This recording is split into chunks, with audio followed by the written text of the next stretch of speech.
ეს არის open-air და ვიდეო. ასეთები ბევრია. უბრალოდ აი ნახოთ და ესეთი საქართველო თუ იქნება მე საქართველოს საერთოდ. ჩემთვის queer joy.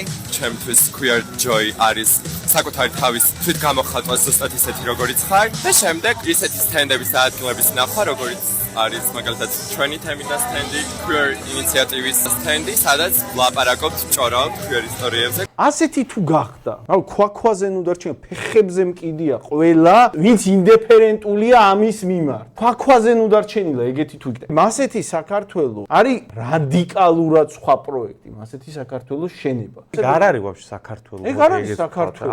ანუ მე თვითონ საკითხი ისე დაყენებაც კი ძალიან არ მომწონს, რომ ეგეც საქართველოს ერთ-ერთი ვერსია. არ ვიცი ეგ რა იქნება, მაგრამ საქართველოს ეგ აღარ იქნება. ხო და ეგ არ იქნება და მაგას ახლა ვიღაცა რომ გიდგას და გაშენებინებს ძალით მაგას და თან გეუბნება რომ ასეთ პირობებში, ასეთი მომავლის შენების დამოუკიდებლობას უნდა ზეიმობდე, რავი, არ მეზეიმება. მე არ აღვიქვა მაგას რაიმე საზეიმო მდგომა. მე საზეიმო მდგომარეობა დაღვიქვა იმას, რომ მასეთ მოწინააღმდეგე მხარე ყველანაირ შანსს პოლიტიკური წარმატების და იდეოლოგიური წარმატების დავაკარგვინებ და ჩვენი პოლიტიკური ხედვა, როგორც არის და იდეოლოგიური ხედვა, მასეთის დომინირებას მივაღწევ.